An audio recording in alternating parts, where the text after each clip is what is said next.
think many churches may justify the use of funds as running like the current system that's in place. But what you're doing is if you ain't got no money left over to do nothing except pay bills for that church, get you a smaller church. Yeah. Sell it the hell off.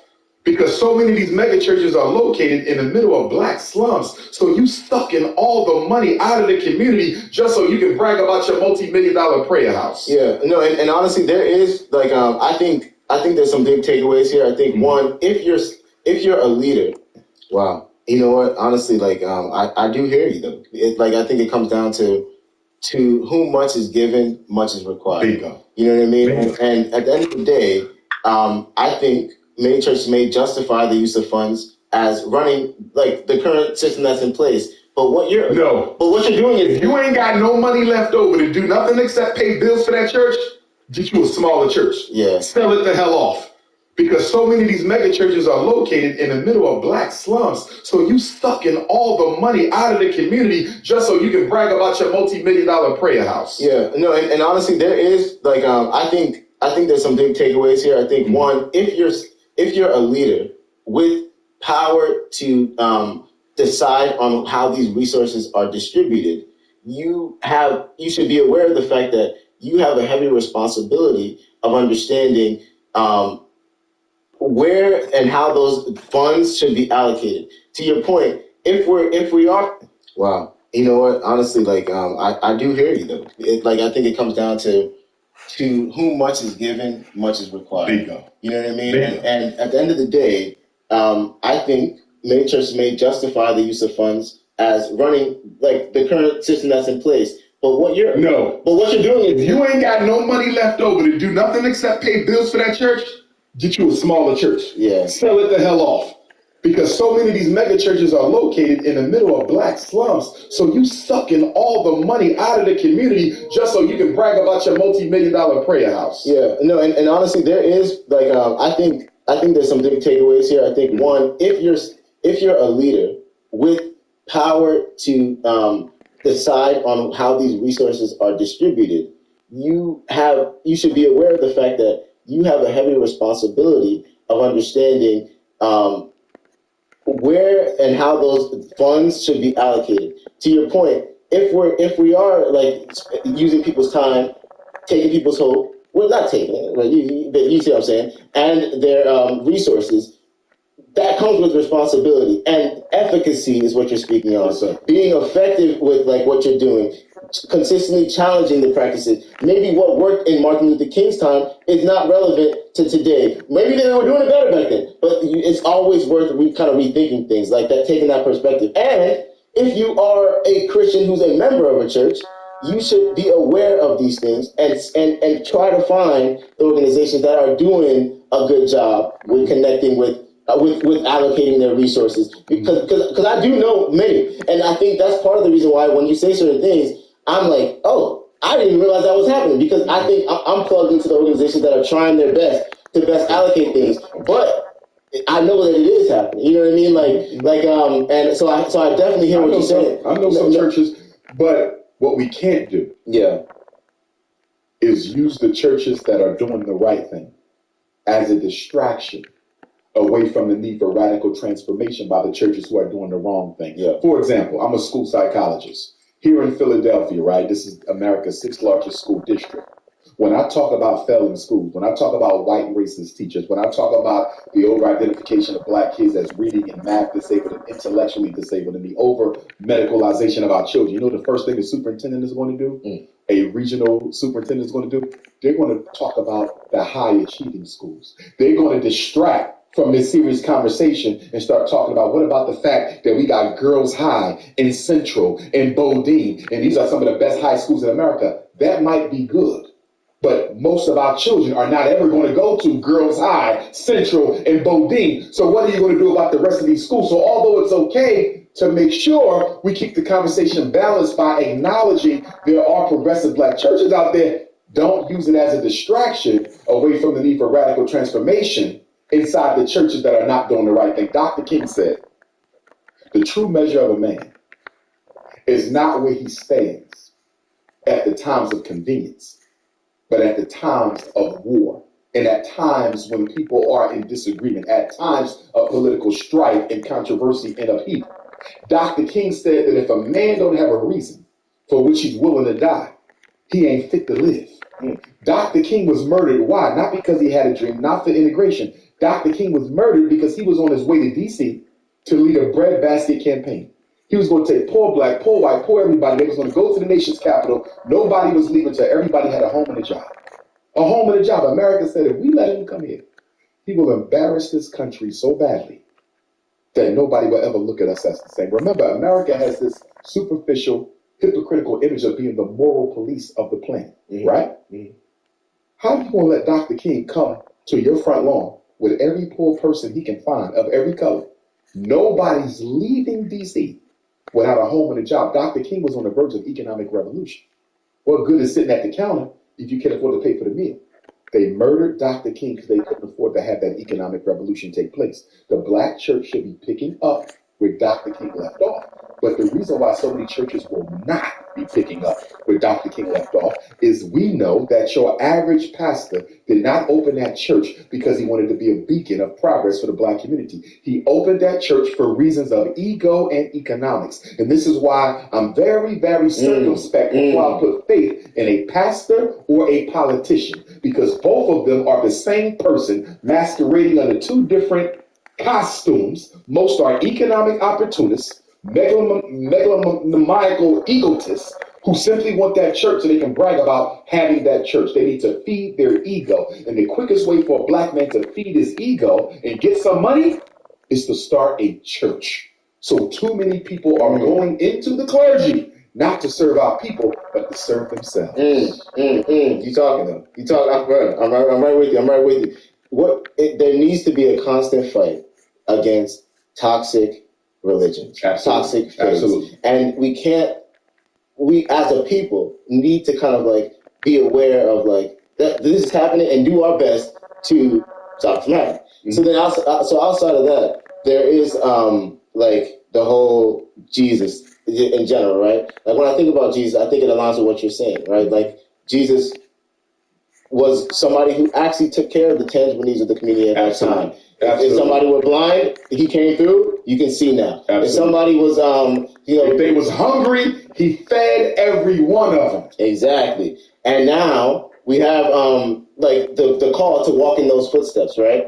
As now specifically in the context of African Americans, you spoke on it already. We see pictures of artists depicting Jesus as like a white guy with blue eyes.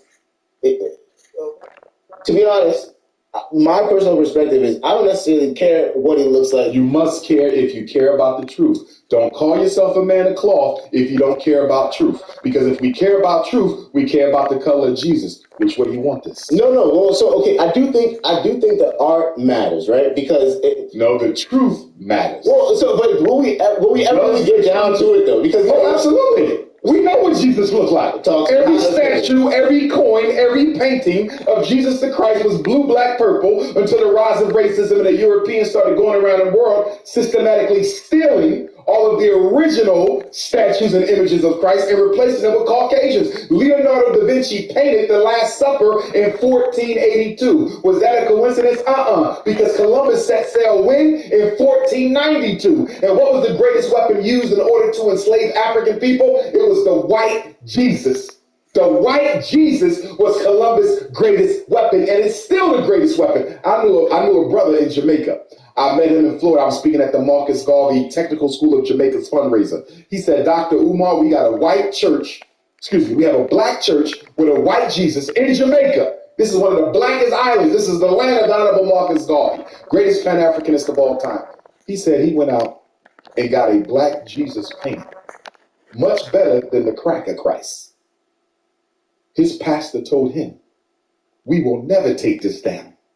This is how Jesus looked. Blue, black, purple people content on having Leonardo da Vinci's uncle masquerading as their savior.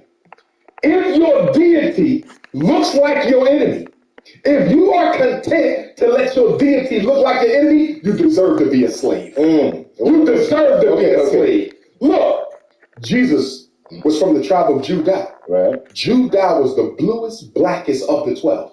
They were known for their nappy hair and purple skin. His mother hid him in Kemet, Egypt. Named Egypt by the Greeks, it means land of the blacks. There's no way you're going to hide a white, blonde-haired, blue-eyed child in a country of blue, black, purple African people. Let's keep on going. The title Christ, which comes from an African word, karas, which speaks to the spirit that rises within. In ancient Africa, no one would have been given the title Christ if your skin was not kissed of the sun. In those days, I would be too light to be a savior because back then, divinity was black. Asaru, one of the manifestations of God consciousness, was called Lord of the perfect black. Blackness was divinity. That's why every religious teacher was black and nappy. Nobody looked like white with blonde hair and blue eyes. That's the recent creation of the pale man. The question is, why are black churches so content with having a false image of Jesus that they know is false in their church instead of a real historical depiction? And by the way, the oldest original painting of Christ right now, I believe it's in the museum in Egypt. It's the oldest one. And guess what? Everybody blue, black, purple. And I believe it was drawn from life. Everybody was blue, black, purple, including Jesus. Undeniably black. Undeniably black, blue, black, purple. And when you go to the Philashas, the original Hebrews of Ethiopia, they still look the same way. Blue, black, purple with the nappy hair. Some of them was taken to Israel and they're fighting against war crimes, or should I say crimes against humanity, because the racist white European Jewish Israeli government is oppressing them. So we know what Jesus looked like. Why the church okay? Why is the black church okay not seeing their Lord and Savior represented as he was? No, and it's interesting, right? Like I hear everything that you're saying, and to be honest, like, so my parents are from Ghana and West Africa, right? Okay. And I found that I have a strong sense of like knowing, look, we are kings, we're queens, and I don't question my like quality as a human. You know what I mean? Mm-hmm. I don't have like, at least I don't believe I have a sense of self-hate. Okay. So so whether Jesus was black or Jesus was white, there is truth. And it's, no, I know where you think I'm going, but I'm not going there. This is the time of religion. But when it comes to the truth of who we are as black people, y'all want to dismiss it. We're going to dismiss the truth of Jesus being black, and we will be comfortable with the white man on the wall. Then don't call yourself a man of God, because if the picture of Jesus, the foundation of your religion, if it's okay for that to be a lie, how many more lies will be told? So let me start here. I think, right, so hear me out. The truth matters. The truth matters, And right? if the truth matters, why don't we depict Jesus in his original color? We should, and I don't disagree there. And I do think that like pictures of Jesus being white, especially with that, most likely not being the truth, being something that like has had a negative effect on specifically the black community. And it ain't just the Christians. The Muslims do the same thing. We know for a fact Muhammad ibn Abdullah was blue, black, purple. There was an Arab, an African Arabian scholar who did the history of Muhammad ibn Abdullah's family. He proved beyond a shadow of a doubt. This man was lived back then. He proved in a shadow of doubt that Muhammad ibn Abdullah was blue, black, purple. But go talk that to the Muslims. They'll reject it. You know why? Because black religion is colorblind. And as long as you are colorblind, you can't see the oppression of your own black people. Well, no, and look. And from an education, I'm going to take it to psychology and education now. Let me tell you why white Jesus is so dangerous in the black church. Okay. Your brain is a symbol generating and associating organism. Every memory in your mind is stored as a symbol, every one. If you take your beautiful African son or daughter to church and they see a white image of God Savior every Sunday, we're praying to God is white, blonde hair, blue eyes. Don't you know by the time that kid is 5 or 6 years old, he's going to associate whiteness with divinity. And it makes it easy for that child to be docile and weak in the face of police brutality, docile and weak in the face of gentrification, docile and weak in the face of second-class citizenship. And do you know why? If God is white, all white people must in some way be godly. And so if white people control Africa, and if white people control the courts, and if white people control the medical system, and if white people are in control of this, that, and every system on earth, could this possibly be the decree of the Most High? Because if God is white, doesn't it make sense that white people are in control of us? And if God is white, by contraindication, the blackness is automatically the devil. My point is, most black children are taught self-hate at a black church in a black community. So I often caution black people, don't be so quick to blame the white teacher in public school for your child hating themselves. Their self-hate didn't start in public school. Their self-hate started at a black Sunday school. You know, and I hear you. You know, and I truly hear you. And the point I'm trying to make more so is not necessarily rooted in like I agree that there's been extremely negative effects with Jesus being like depicted as white. I think if you okay with me praying for a white Jesus, you damn sure okay with me being dominated by a white man. If your consciousness can allow me to pray in your church to a white image of Jesus, you damn sure comfortable with me being dominated by white people. right. Until we take the slave out of us, we'll never be able to end slavery in our real world. And the problem with black religion is you're dealing with issues of the soul. And if an institution responsible for dealing with issues of the soul is content with that soul being entrapped and encapsulated inside a concept of white divinity, then that black church just became an agent of the devil. Right. No, and just to be clear, I don't think Jesus was white. There's nothing to think about. I need you to know, my brother, that it was blue, black, purple. Right. Know it. Go to Egypt. Look at the pictures of him. But when look at the paintings. Look at it. Even in the Bible, it says what? He had feet like burnt brass and hair like lamb's wool. The only person on earth with hair like this is Christ. Christ was an African. And I'm right with you. I guess all I'm just saying is like when you look at the purpose of Christ, his skin doesn't matter. Why don't the truth matter? Here we go again. Why don't stop dismissing the divinity of blackness? No, I'm not dismissing it because You know what white folks going through right now? Yeah. 50% of the states in this country have a zero white population growth. More white people than dying than being born in 25 states. This was reported by the AP. You know why they dying off? Because they ain't got this. This melanin is the God gene. This is why black people can pray and connect to God much deeper and much longer than anybody else. Because we are the chosen people. Being chosen ain't got nothing to do with whether you got a Bible or a Quran. Being chosen is being a descendant of the original man and woman God put on the fertile crescent of Nile civilization in Africa. And the reason why so many white women are sleeping with black men to produce these kids is subconsciously the first law of reproduction is survival. The first law of existence is survival. So they're sleeping with black men trying to get some of our melanin to help their species survive. This is why we made it through slavery. This is our God gene. This melanin is the spiritual molecule. This is what allows you to catch that Holy Ghost. This is what allows you to talk to your ancestors. Don't dismiss this. This is not color. This is power. Wow. And to be honest, like that perspective on being black, I think is one that, especially with our community having self-hate, one that can definitely bring our perspective up as a group. And I do think that it's important. But I also think, and I didn't want to take the conversation here, but I just want to say this real quick. I do think it might be there's potential for danger there a little bit, right? Go ahead. Because let's think about this, right? So like if we don't like the fact that white people have like said they're the superior race for years and years.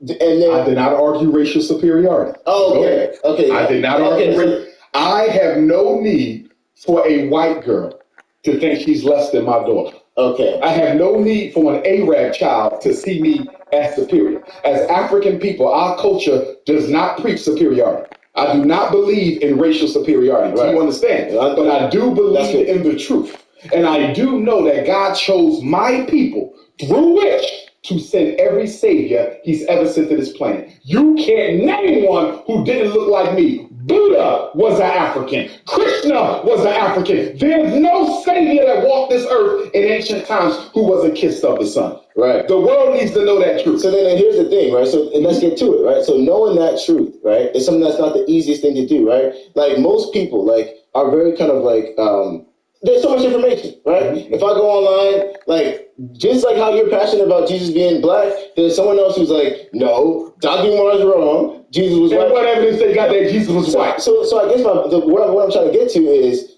how would you recommend for somebody to pursue the truth of their spirituality in today's day so that it sticks? Because I don't want this conversation to be one of entertainment that doesn't actually change people's perspective in a positive way. You know what I mean? Because you see what I'm saying? Because look, if Jesus was black and that's the truth, I want us to know that. Mm-hmm. But it's hard to know. You see what I'm saying?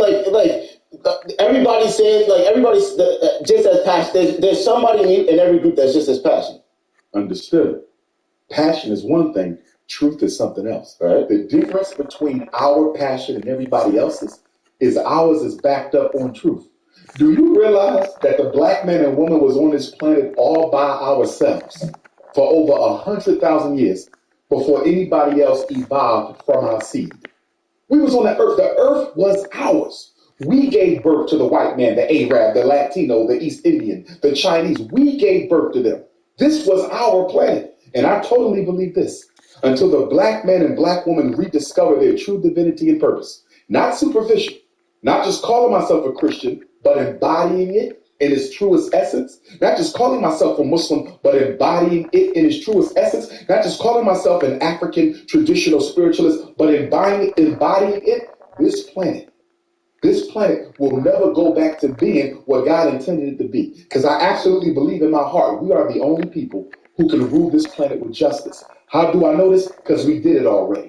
When ancient Kemet ruled this earth, when the Nile Valley cultures of East Africa ruled this earth, we did it with justice. The Greeks and the Romans came to Africa begging to learn, begging to study, begging to sit at the feet of our kings and queens and scholars and priests. You understand? We ran the world with justice. White man can't run the world with justice. He runs it with brutality. The Chinese ain't gonna be able to run the world with justice. He's going to run the world with brutality. The Arab can't run the world with justice. He's going to run the world with brutality. The only people who can rule this planet in righteousness is the black man and black woman. The point that I'm making, if the black church is too insecure, too afraid, or too unconcerned about marrying divinity to blackness, then the black church is useless. Because if you want to kick off the slave energy that every black boy and girl in America has, if you want to rip out that servitude that is so deeply planted and ingrained in the unconscious of black people, you have to marry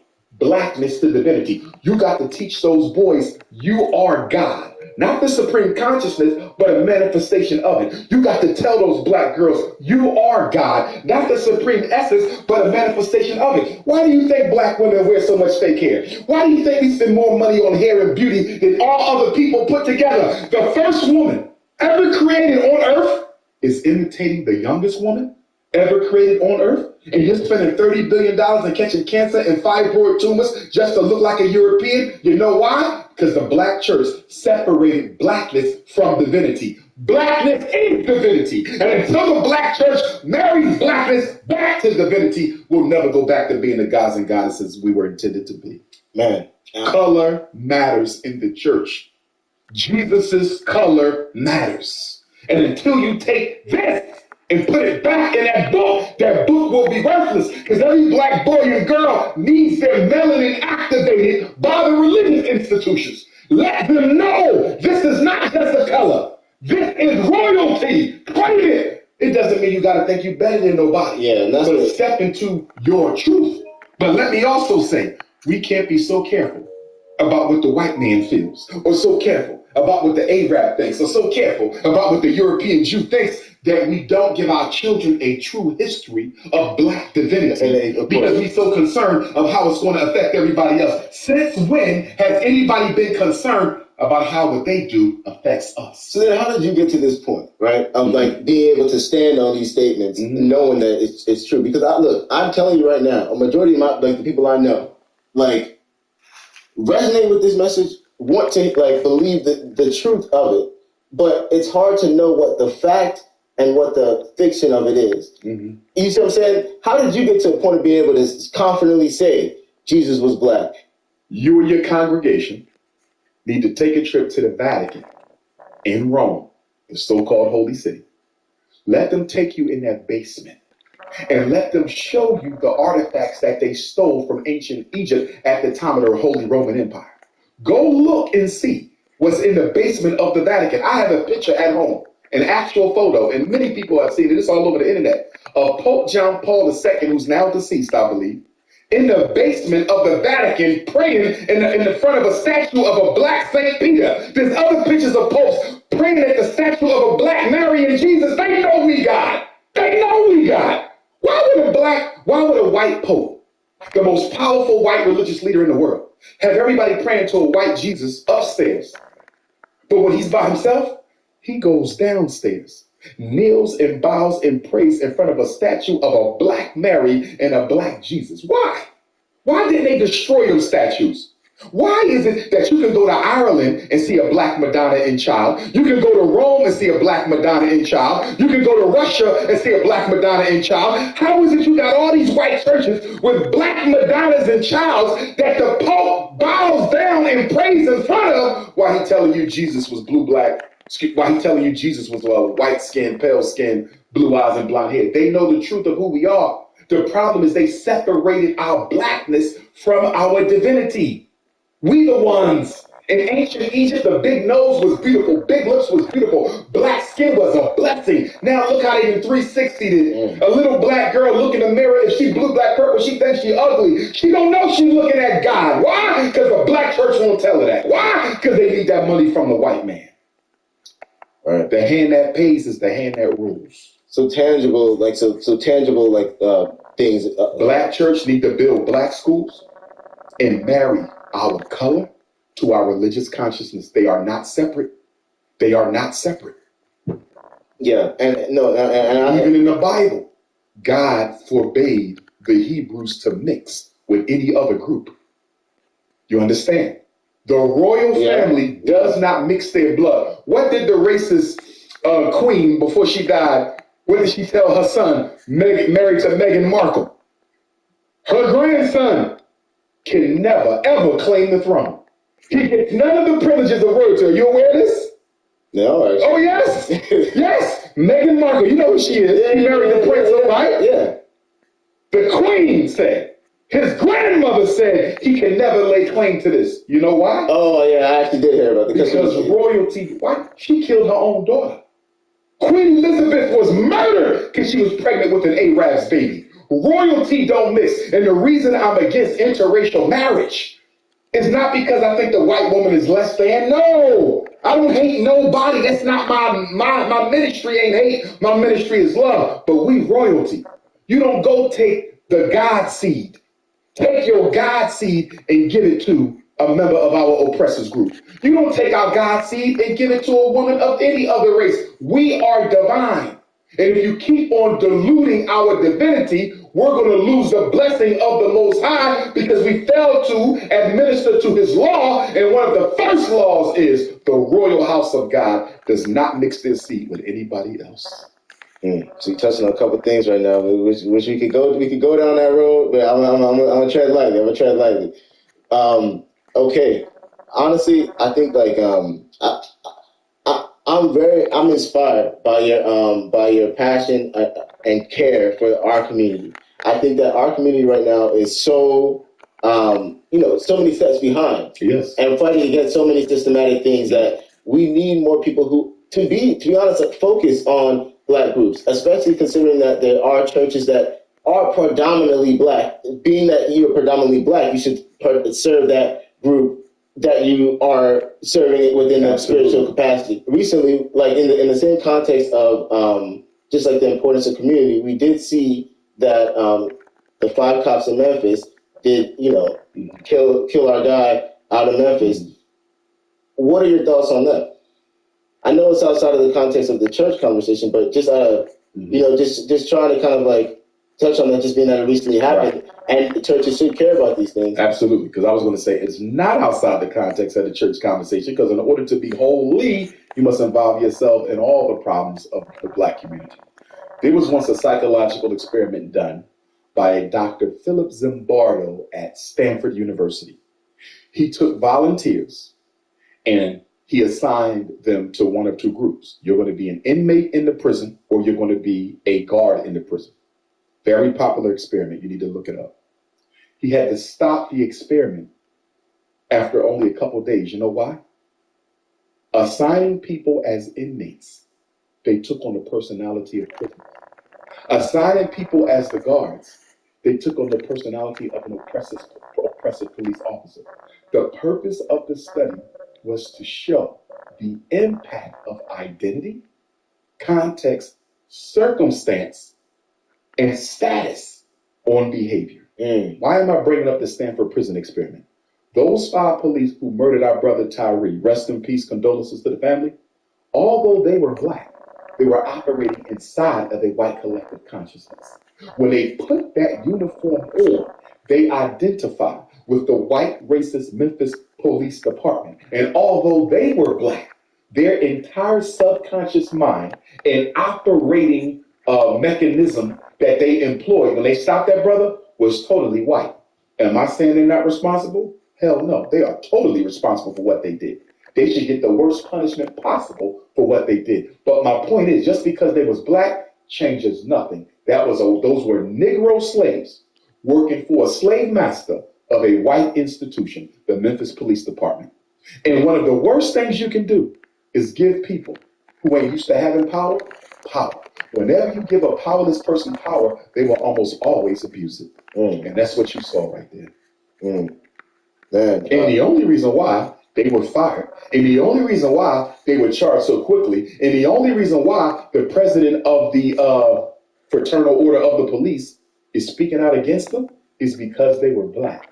If they were white, they would be hung with pay. There would be a 2-year investigation. We'll never get to the bottom of this for 3 years later. So they even learned, even though you wear the uniform, Negro, you still don't have the complexion for protection.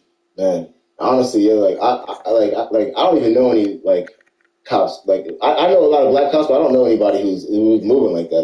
That was wrong. Somebody asked me the other day, Dr. Umar, should we be police? Why not? We need to be police.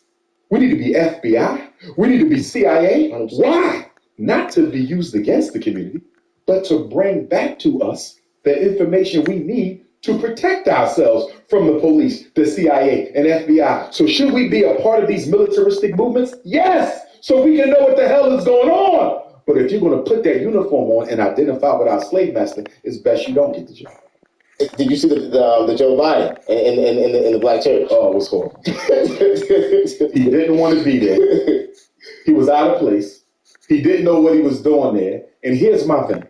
Why did y'all bring this man to Dr. King's church? Granted, it's the new church across the street, but it's still an extension of Dr. King's church. What has Joe Biden done so great that he deserved to be invited into the temple of the Almighty? See, this is when we devalue the worth of the Black church by bringing devils, you understand, into the house of the Lord so he can be adored and praised and honored for neglecting Black people. We're going to honor the president for passing an anti-Asian hate bill, but Black people have been dying for centuries, no anti-Black bill yet. We're going to honor him for passing violence against the Native American bill, when Black folks are the victims of more violence in this country's history than all other groups put together. We're going to pass the LGBT transgender bill, but you can't even protect Black boys and Black girls from being who they are. We're going to bring Ukrainians in, Afghanis in, give them free housing, free medical, SSI check. How the hell are you going to get an SSI check? You're not a citizen. You don't pay taxes. You never paid into SSI. We won't give black people reparations. We got the highest black homelessness rate in the country in 50 years. But instead of giving those resources to the people who built America, we want to give them to the privileged white Ukrainians so they would come to America and look down on black people. And you brought him to your church? See, how are we going to get respect when we ask to be disrespected? You saw what happened when the white kid who lost his scholarship to a PWI football team, and then Albany State turned around and gave him a full scholarship to a black school when you lost your scholarship to the white school for using the N-word. Now, credit to the president of Albany State, he withdrew it. He said he didn't know. He knew. He just didn't think he wouldn't get the backlash. So he has since rescinded it. And now I'm hearing that another HBCU has stepped up and is now willing to give him a scholarship to go there. Yeah. We keep on begging for disrespect. We keep on asking white people to insult and mistreat us. We're never going to get respect by letting other people walk on us. I'll give you something else. Why is it every time a black person is murdered by the police, the first thing the family of the deceased does is jump up and forgive the killer before he'd been captured, before he'd been charged, before he'd been arraigned, before he'd been convicted, before he'd been sentenced?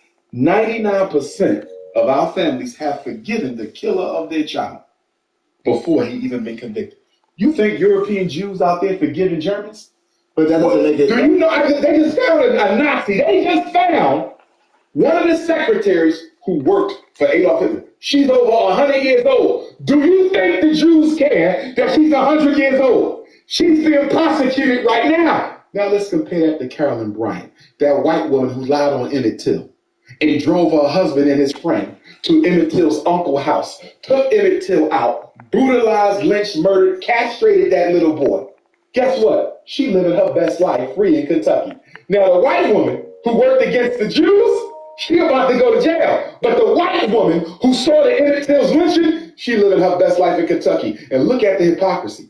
The U.S. Congress recently passed what? Emmett Till anti-lynching bill. First anti-lynching bill in America's history.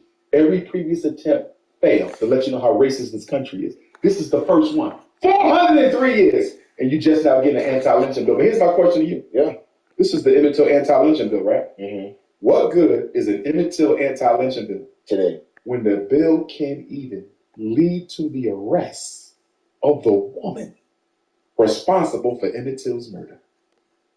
How in the hell are you going to have an Emmett Till anti-lynching bill that can't even arrest the woman who got Emmett Till killed? Well, the forgiveness doesn't necessarily mean that punishment. Stop forgiving white folks in public. If you got to forgive them in the safety of your bedroom.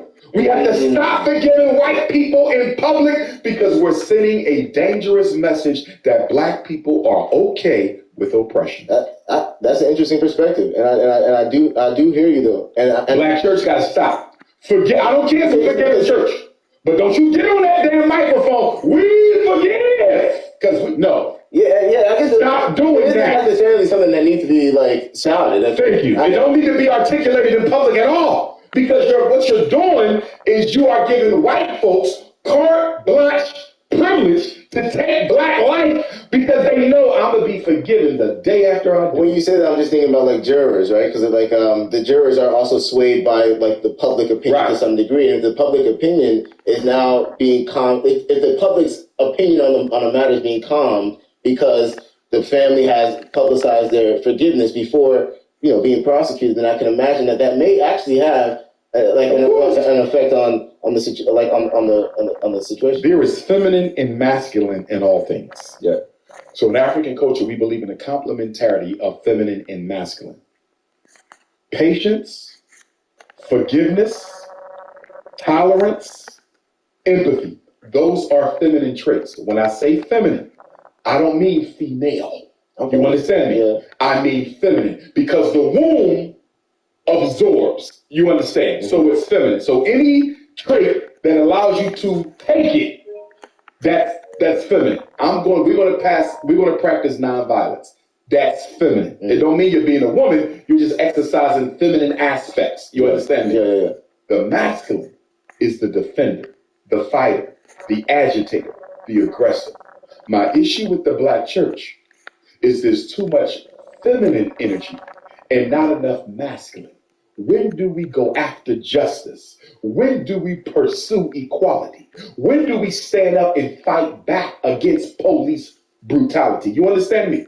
Too much on the tolerance side. And I would argue that I think the black church has reinvented Jesus to be a pacifist. Jesus Christ was not a pacifist. Not at all. You understand me? Not at all. Jesus Christ was not, he was very much aggressive. He challenged the authority. He challenged the elders of the Sanhedrin. Jesus Christ was the alpha male. Yeah. He wasn't a passive Negro. But the way in which the church preaches Christ today, they emphasize the feminine aspects of Christ and not the masculine aspects of Christ. And do you know why? Because they're afraid. Because if they start talking about the aggressive and masculine aspects of the personality of Christ, people in the pew are going to look at them and say, well, if Jesus challenged racism, if Jesus challenged oppression, why aren't you doing it?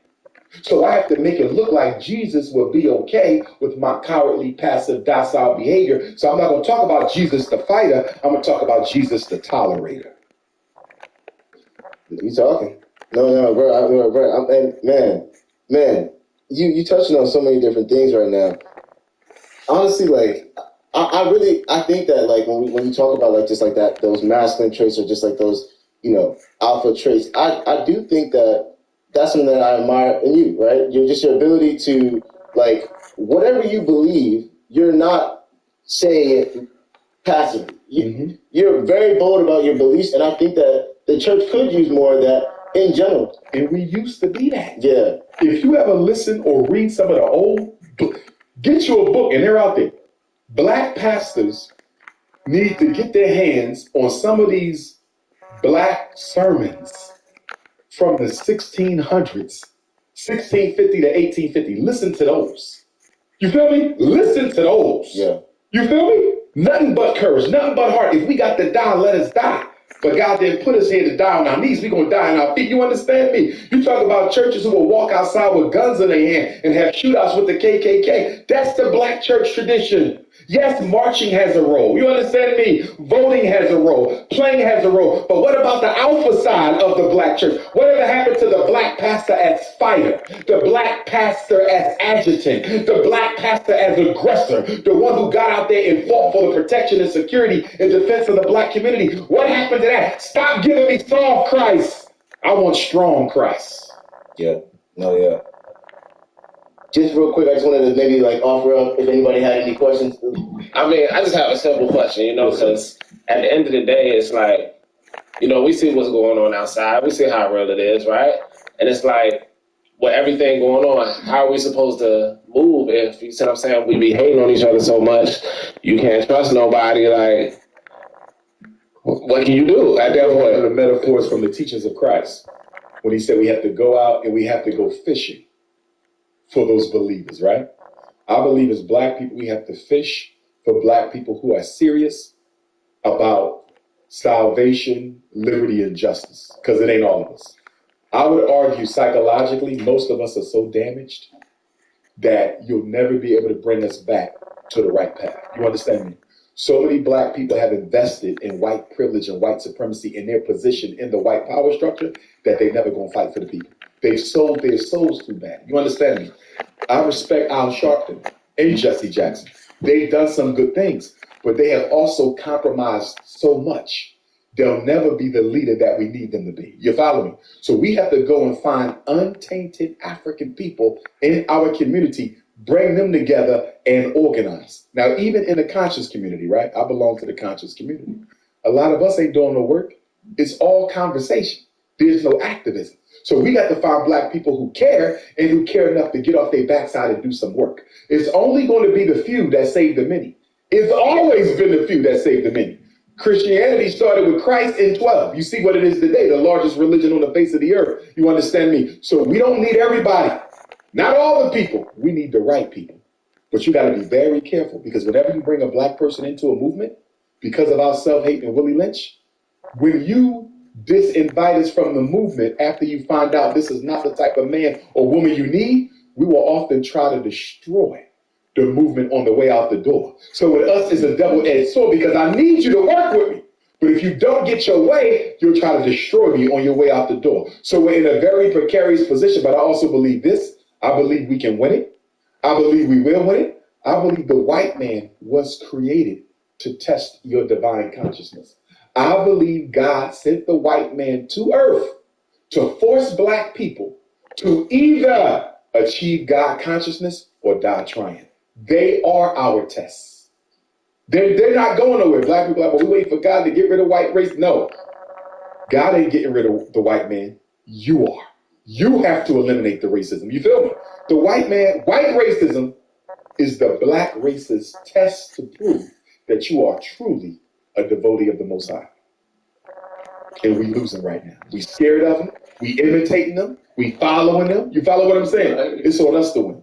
So lately, I've just been trying to, everybody's saying, like, man, I got to stop saying the N-word. We have to. So I want to see what you stand on that. I wasn't sure you stood on that. The N-word, mind you, we're the only people in the history of America who has ever fought for the right. No other group has fought for the right to use such a pejorative term that has been historically used to disgrace and dehumanize them. And now we fight for the right to use it as a positive adjective. Chinese have never used that word to refer to each other. Hispanics have never used that word to refer to each other. European Jews have never used that word. Irish have never used that word. Italians have never used that word to refer to each other. Black people are the only people who will fight for the right to use the N-word in order to refer to each other. How do you explain that? Internalized racism. You can take the slave out of slavery, but until the slave takes the slavery out of himself, he'll never be free. Man, I hear you. No, I hear you there. So I guess lastly, just to close out, I know that like you have a lot of initiatives that you're working towards. Mm-hmm. Would you say that your work with the Frederick Douglass Marcus Garvey Academy is your primary focus right now? It absolutely is. The way I look at things is I'm in my 40s. We're given about a century to live on this earth, give or take a decade or two. I can't solve all the problems. I got to pick and choose one. I've decided to go with education and mental health. So my contribution to the revolutionary Pan-African nationalist movement, my offering to Almighty, is to build a system of independent African schools all over the world so we can begin the process of African racial reconstruction psychologically. Because what I need us to understand, we change nothing until you change the mindset. We change nothing until you change the collective consciousness. We change nothing until you change the way we see each other. A lot of people ask me, why are you starting with the school? Mm-hmm. You should be doing something much bigger than that with the following. I'm starting at the basics. Because if I don't change the way black children think about themselves, I'll never change the way the black community looks when they become adults. I had some mothers who took issue. They said, I hear that the girls at your school and the teachers at your school, because although FDMG will be initially male, there will be the Anna Douglas and Amy Garvey Princess Academy about 5 years down the road. You cannot come to my school with a weave, a perm, European hair color, nothing. Happy to be nappy.